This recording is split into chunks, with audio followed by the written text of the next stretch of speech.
This is EasyTalk English, where real conversations build real confidence. Before we start today, I want you to remember a moment, a very specific moment. Someone asked you a simple question in English, maybe at work, maybe online, maybe in class. They asked, "Do you like your job?" or "Did you watch the movie?" And suddenly, your brain froze. You knew the words, you studied the grammar, you understood the question, but your mouth didn't move. That happens to me more than I want to admit. I understand everything when I listen, but when it's my turn to speak, I panic. And today, we're going to talk about why that happens. Because the problem is not vocabulary, it's not pronunciation, and honestly, it's not even grammar. The real problem is fear created by overthinking small words. Tiny words like do, does, and did. Those three words honestly confuse so many learners. Yes, and here's the surprising part. Native speakers almost never think about these words. They don't remember rules, they don't translate, they don't analyze sentences. They just feel time. Feel time? Exactly. They feel whether they are talking about now, about someone else, or about something already finished. And once you understand that feeling, English stops being stressful. It becomes natural. So today is not a grammar lesson. Today is a transformation lesson. By the end of this conversation, you won't just understand do, does, and did. You'll start using them automatically. That sounds impossible, but also exciting. Good, because learning English should feel exciting, not heavy. Let me ask you something simple, Mia. Do you drink coffee? Yes, I do. Did you think about grammar before answering? No, I just answered. Exactly. That is natural English. And today, we're going to rebuild your speaking confidence step by step, the same way native speakers actually learn language as children. Slowly, naturally, emotionally. Now, listener, I want you to answer silently. Do you enjoy learning English? Pause for a moment. Notice something important. Your brain already knows how to respond. Your fear just arrives faster than your confidence. And today, we slow fear down. Because once fear disappears, fluency appears. I already feel calmer just hearing that. That's because English is not a test. It's a conversation. And conversations begin with questions. So let's meet the friendliest question word in English. Do. Not the scary grammar version, the human version. Imagine meeting someone new. They smile and ask, "Do you live nearby?" That question is not about grammar, it's about connection. So, do is like opening a door to conversation? Exactly. Do invites people into your world. Do you work here? Do you like music? Do you watch movies? Every question says, "I want to know you." And that's why mastering do is not learning structure, it's learning connection. But here's where many learners make a hidden mistake. They try to answer with full, complicated sentences. Instead of saying, "Yes, I do," they say, "Yes, I like it very much because..." And suddenly, they feel pressure. Native speakers love short answers. Short answers sound confident. Yes, I do. No, I don't. Clear, relaxed, and natural. So, simple answers actually sound more fluent? Yes, fluency is clarity, not complexity. Let's imagine a real situation. You walk into a store. The cashier asks, "Do you need a bag?" You don't think about auxiliary verbs. You simply say, "Yes, I do." And communication succeeds. That moment is English working perfectly. Now here's something powerful most textbooks never explain. We also use do for emotion. Listen carefully. I do want to improve my English. Feel the difference? It sounds stronger, more serious. Exactly. It shows determination. And language becomes powerful when emotion enters structure. So already, without memorizing rules, you understand 3 things. Do asks about life. Do creates connection. Do can show feeling. And we haven't even talked about grammar yet, because real learning starts with meaning, not rules. But something interesting happens when conversation changes from you to another person. And this is where learners suddenly become nervous, because do changes its shape, not its meaning, just its form. And that's where our next character quietly enters the story. Does. I feel like this is where people usually get confused. Yes, but in a few minutes it will feel surprisingly easy. Because does is not a new word, it's just do wearing a different jacket. And once you see that, English becomes lighter. So take a deep breath, relax your shoulders, and let's step into the next part of our conversation. So earlier, we talked about do, the word that opens conversations and connects people. But something interesting happens when the conversation changes direction. Instead of talking about you, we begin talking about someone else. And this tiny shift is where many English learners suddenly lose confidence. Yes, I always feel unsure here. I know the sentence, but I'm never completely sure if it's right. And that uncertainty comes from thinking grammar is complicated. But today, we're going to see something surprising. Does is not difficult at all. In fact, it's just do helping us talk about one person. That's it. That sounds simple, but why does it feel confusing? Because learners try to remember rules instead of noticing patterns. Let's slow down and feel the difference together. I ask you, do you like music? Yes, I do. Now I change only one thing. Does your brother like music? Yes, he does. Notice what changed? The feeling stayed the same. The question stayed friendly. Only the person changed. So does appears when we talk about he, she, or it? Exactly. But instead of memorizing that rule, imagine this. Picture one person standing alone. Just one. When English focuses on a single person, the language gently adjusts itself. It becomes softer, more specific, and does appears naturally. Let's meet someone new. His name is Alex. Alex works in a small office downtown. He drinks coffee every morning. He listens to music while working. Now listen carefully. Does Alex work in an office? Yes, he does. Does he drink coffee every morning? Yes, he does. Did you notice how smooth that felt? No stress, no confusion, because your brain understands patterns faster than rules.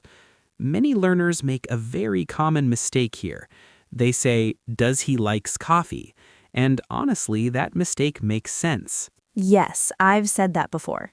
Almost everyone has. But here's the secret that removes confusion forever. Does already carries the change, so the main verb can relax. It stays simple. Does he like coffee? Not likes. Think of it this way. Does is already doing the extra work. The verb doesn't need to. That actually makes it easier to remember. Exactly.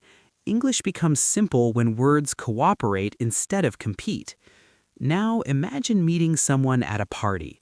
You want to start a conversation politely. You ask, does your sister live nearby? That question feels warm and natural. You're not showing grammar knowledge, you're showing interest. And that is the real purpose of language, connection. Let's slow down for a moment. Listener, I want you to imagine someone important in your life, a friend, a teacher, a family member. Now answer silently. Does this person support you? Pause. Does this person make you laugh? Notice how emotional the questions feel. That's because does helps us talk about relationships. Language suddenly becomes personal. I never thought grammar could feel emotional. Because grammar isn't emotional. People are, and language simply carries human experience. Let's create a small story together. There's a woman named Sarah. Sarah is learning English. She practices every day. Sometimes she feels confident. Sometimes she feels nervous. So we ask, does Sarah make mistakes? Yes, she does. Does she stop learning? No, she doesn't. And that last sentence is powerful because English learners often believe mistakes mean failure, but mistakes actually mean progress. Every native speaker made thousands of mistakes before sounding natural. The difference is they kept speaking. Now listen to these two questions carefully. Do you practice English every day? Does your friend practice English every day? Same idea, different focus. One talks about you, the other talks about someone else. English isn't changing randomly, it's simply following attention. Where attention goes, language follows. So instead of memorizing rules, I just need to notice who the sentence is about. Exactly. That single awareness removes half of the fear learners feel. Let's try a quick mental practice. I'll say a name, you ask the question in your mind. Emma, coffee. Does Emma drink coffee? Your teacher, English. Does your teacher speak English? Your friend, movies. Does your friend watch movies? See how natural that becomes? Your brain is already learning through rhythm, and rhythm creates fluency. But something even more interesting happens next, because until now we have been talking about life as it exists now, habits, daily routines, things that are generally true. And suddenly, conversations move backwards. Someone asks, "What happened yesterday?" and English changes again. Not because grammar wants to confuse you, but because time itself changes. So this is where did comes in, right? Exactly. And for many learners, did feels scary. But in reality, did might be the easiest word of all, because did only tells us one thing. This already happened. And once you understand that feeling, talking about the past becomes effortless. So take a small breath, relax again, because in the next part of our conversation, we're going to travel into yesterday, and you'll discover why did is not about grammar, it's about memory. So far, we've talked about life as it happens now. Daily habits, regular routines, things that feel familiar. But conversations don't stay in the present forever. Sooner or later, someone asks a question that moves us backward in time. A simple question like, "What did you do yesterday?" And strangely, this small question makes many learners nervous. Yes, because suddenly I start thinking about past tense rules. Exactly. But today, I want you to forget rules for a moment, because did is not really about grammar. It's about memory. When we use did, we are opening a door to something finished, something complete, something already lived. Let me ask you something simple, Mia. Did you eat breakfast today? Yes, I did. Did you think about verb forms before answering? No, I just remembered my morning. That's the secret. You didn't calculate language, you remembered experience. Native speakers don't think past tense. They remember moments, and language follows memory naturally. Now, listener, I want you to pause for a second. Think about yesterday. Not English, just your life. Where were you? Who did you talk to? What made you smile? You were already preparing English without realizing it, because memory creates language automatically. Let's try some real-life questions. Did you watch something last night? Yes, I did. Did you sleep well? Not really. I didn't sleep early. And notice how natural that sounded. No stress, no hesitation, because your brain understands time emotionally. Now, here's one of the most common learner mistakes. Many people say, "Did you went there?" And honestly, it sounds logical. Yes, because we think past equals past verb. Exactly. But here's the beautiful simplicity of English. Did already carries the past, so the main verb stays calm, simple, neutral. Did you go there? Not went. Think of did as a time machine. Once it appears, everyone already knows we're talking about the past. The verb doesn't need to change again. That actually removes a lot of pressure. Yes, English becomes easier when words share responsibility. Let's imagine a small scene. Two friends meet in the morning. One asks, "Did you finish your homework?" The other smiles and says, "No, I didn't. I watched movies instead." That conversation feels real because it reflects human choices. Sometimes we succeed, sometimes we procrastinate. Language carries honesty. Now, I want to slow the moment down. Think about your childhood, your first English class, your first teacher, your first time feeling confused. Now listen carefully. Did you enjoy English back then? Honestly, no, I didn't. And that answer is powerful, because English becomes meaningful when we speak truthfully. Many learners feel ashamed saying negative sentences. But saying, "I didn't understand before," is not weakness, it's growth, because it quietly implies something important. Now you understand more. So, did helps us show progress? Exactly. Listen to these two sentences. I don't speak English well. I didn't speak English well before. Which one feels hopeful? The second one. Yes, because didn't shows change. It shows a journey. And every learner is on a journey. Let's practice short answers together. I ask, you answer silently. Did you try learning English before? Yes, I did. Did you feel nervous? Yes, I did. Did you give up completely? No, I didn't. That last answer matters most, because persistence builds fluency. Now here's something fun. I'll ask questions and you imagine your answers. Did you smile today? Did you learn something new? Did you try even a little? If your answer is yes, you're already progressing. And here's another emotional use of did. We use it for surprise. Imagine your shy friend suddenly speaks English confidently. You say, "Wow, you did amazing." That sentence carries encouragement, pride, happiness, support. Grammar becomes emotion again, I never realized one small word could carry so much feeling. because language is human before it is technical. Now let's connect everything we've learned so far. Today, we use do. Another person, we use does. Yesterday, we use did. Not rules, just time and focus. And when learners finally understand time, something incredible happens. They stop translating. They start speaking. But there's still one problem many learners face. Even when they understand do, does, and did separately, their mind freezes during real conversation. Everything mixes together. Silence appears. Yes, that moment feels frustrating. And in the next part, we're going to solve that exact problem. Because fluency is not knowing words individually, it's choosing them naturally in real time. So take a deep breath, because now we move from understanding to real conversation flow. You know, Mia, something interesting happens to learners at this stage. They understand do, they understand does, they understand did. But when real conversation begins, everything mixes together. And suddenly, silence. Yes, that's exactly what happens to me sometimes. I know the answer in my head, but my mouth just stops. And that moment has a name. It's not lack of knowledge, it's decision overload. Your brain is trying to choose the correct form too slowly, but native speakers don't choose grammar, they choose time. Let's prove that right now.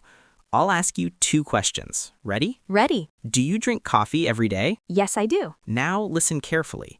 Did you drink coffee yesterday? Yes, I did. You answered instantly both times. Why? Because your brain didn't analyze verbs. It simply felt the difference between habit and memory. That's the entire system. Not rules, just time awareness. Listener, here's a powerful trick. Before answering any question in English, silently ask yourself one thing. Is this about life in general or something finished? If it's general, do or does. If it's finished, did.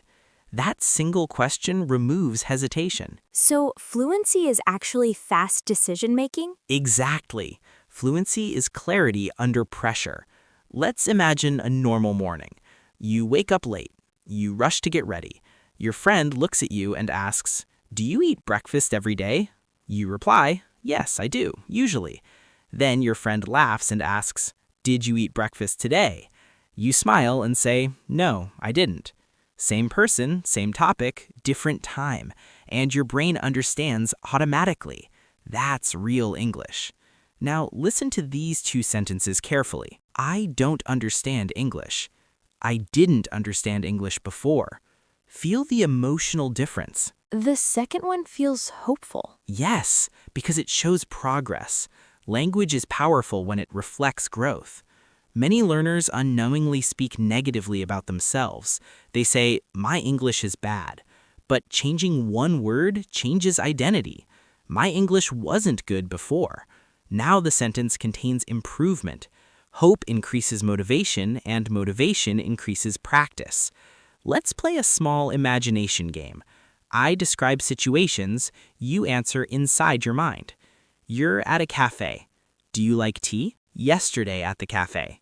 Did you like the tea? Your friend has a study routine. Does she practice English every day? You remember last year. Did she practice English then? Notice how naturally your brain shifts. You didn't study rules, you followed time. That's fluency training. Let's build a short, real conversation together. Listen carefully. Do you work here? Yes, I do. Did you work here last year? No, I didn't. Does your manager speak English? Yes, she does. Did she help you learn? Yes, she did. That conversation sounds natural because it mirrors real life. Questions create connection faster than long speeches, and confident speakers ask questions often. So, asking questions actually makes speaking easier. Yes, questions reduce pressure. Instead of building long sentences, you guide conversation, and conversations feel lighter. Here's something many learners don't realize. Short answers sound confident. Yes, I do. No, I don't. Yes, she does. No, he doesn't. Yes, I did. No, I didn't. These answers are simple but powerful because clarity equals confidence. Now, let's talk about a very real problem. Sometimes learners panic and answer yes to everything, even when they don't understand. Someone asks, "Did you understand?" and they say yes, but inside, confusion remains. That's okay. Confidence grows slowly. Instead, try honest communication. You can say, "I didn't understand completely." That sentence is brave, and bravery builds fluency faster than perfection. Let me share a small secret. Before speaking, native speakers don't think about grammar. They think about meaning. Meaning comes first. Structure follows naturally. So next time someone speaks to you, don't chase perfect grammar. Focus on answering honestly. Do you understand now? Maybe yes, maybe partially. Both answers are progress, because communication is success. And something beautiful happens when you stop fearing mistakes. Your English becomes calmer. Your voice slows down. Your thoughts organize themselves. And suddenly, speaking feels possible. I feel like English is becoming less scary the more we talk. That's because understanding removes fear. But we're about to reach the most important realization of all. Because learning do, does, and did is not really about questions. It's about confidence. And in the next part, we're going to talk about the emotional side of learning English, the fear, the frustration, and the moment when confidence finally appears. Because fluency doesn't start in grammar. It starts in mindset. So far today, we've talked about do, does, and did in questions, answers, and real conversations. But Mia, I think this is the moment learners finally understand something important. Yes, because grammar isn't just rules on paper, it's how real conversations move forward. And if you've been listening carefully, you probably noticed something. Native speakers use do, does, and did constantly, even when they're not thinking about grammar at all. Exactly. They're not remembering formulas. They're reacting naturally. So now let's bring everything together one last time. Let's simplify it completely. When you talk about now or daily life, you use do with I, you, we, they, does with he, she, it. Example, do you work on weekends? Does she like coffee? And when you talk about the past, everything changes into one simple word. Did. No matter the subject. Did you call him? Did she finish her work? Did they understand? One rule, one word. Simple. Many learners understand the rule but freeze during conversation. Why? Because they try to build sentences slowly inside their heads. But real conversation is fast. So instead of memorizing rules, train your brain to recognize patterns. Listen to how questions feel. Let's do a natural conversation example. Luke, ask me about my day using do, does, and did. All right. Do you usually wake up early? Yes, I do. Does your brother wake up early too? No, he doesn't. Did you wake up early today? Yes, I did, but I really wanted to sleep more. Notice something? Short answers make conversations smooth. Native speakers rarely repeat full sentences. Instead of saying, yes, I woke up early today, they simply say, yes, I did. Short, natural, confident. And this small habit instantly makes your English sound fluent. Before we finish, let's fix the 3 biggest mistakes learners make. X. Does she likes coffee? Check. Does she like coffee? X. Did you went there? Check. Did you go there? X. He do homework. Check. He does homework. Remember, after do, does, did, always use the base verb. No extra S, no past form, just the base verb. And if you're listening right now, I want you to realize something. You already understand English than you think. You just needed someone to explain it naturally. Fluency doesn't come from learning difficult words. It comes from mastering small words like do, does, and did, the words you use every single day. Let's practice together one last time. Repeat after us. Do you enjoy learning English? Yes, I do. Does English feel easier now? Yes, it does. Did you learn something new today? Yes, you did.